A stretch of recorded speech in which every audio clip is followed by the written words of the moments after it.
So I'd love to chat about getting balance in life.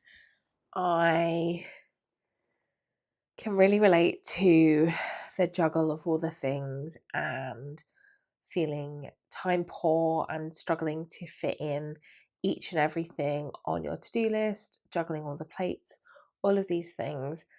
And I just want you to kind of think of it as each and every day having at least a little snippet of time for you.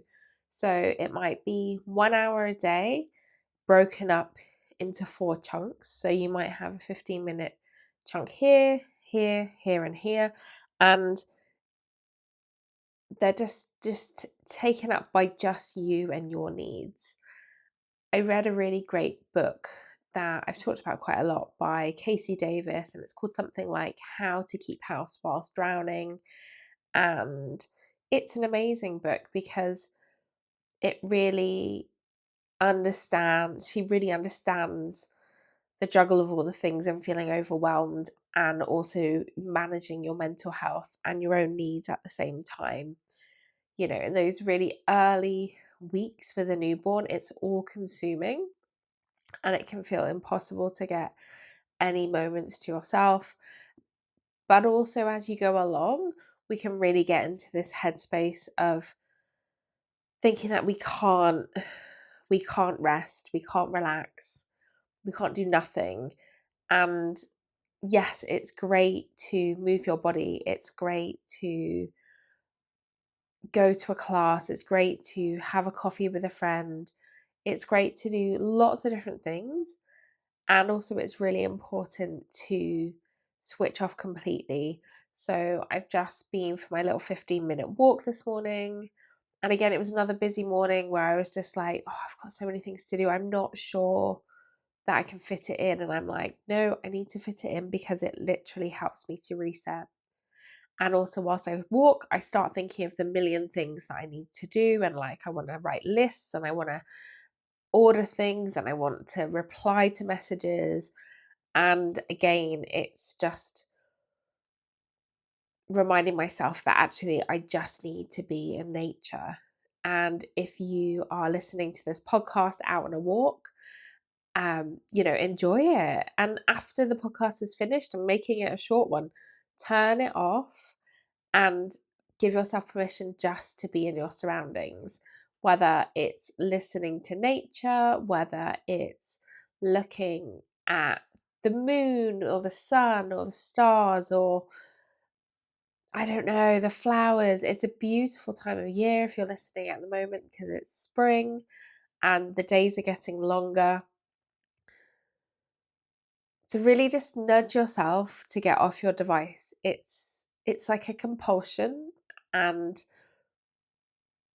yeah, the call to check in, to be available at all times is really strong, and I think it's just increasing more and more and more. And it's okay to say, actually, for right now, I'm just gonna unplug. I'm just gonna leave my phone in the car or at home, or I'm gonna put it on silent or whatever you need just to have that processing time, that time for your nervous system to really settle. And going for a walk, listening to a podcast is great. It just doesn't give you the same thing as being completely switched on and in the moment to your surroundings. So both are beneficial. But yeah, find that time, even if it's just 15 minutes a day where you're doing nothing apart from mindfully being in the moment and relaxing. And I'm not sure if I actually made my point about what I was saying about the book by Casey Davis, and my biggest takeaway from her book was sharing the rest, really sharing the rest rather than thinking about the workload, because rest is having time uninterrupted. There's no chance of your little one, your baby, your children waking up. It's perhaps time away from the home or at home with everyone else not there. It's not being, working. It's not having a dentist or a doctor's appointment. That's not rest. It's not doing errands. It's not grocery shopping. Grocery shopping isn't rest.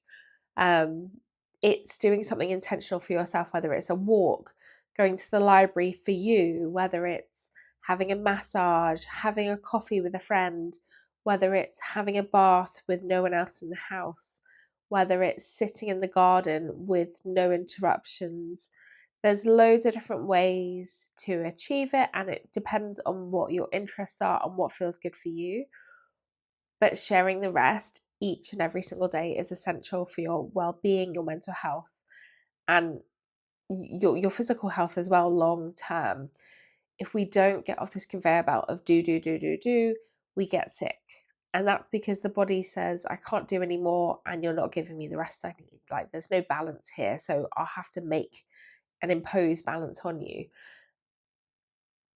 And that's really powerful to think, actually, I've got my health, I've got all of these beautiful things in my life that I can keep topping up all of the cups, because you're topping up your mental health cup, you're topping up your physical health cup, you're topping up your sleep cup when you can, you're topping up your time alone cup, your time with other people cup.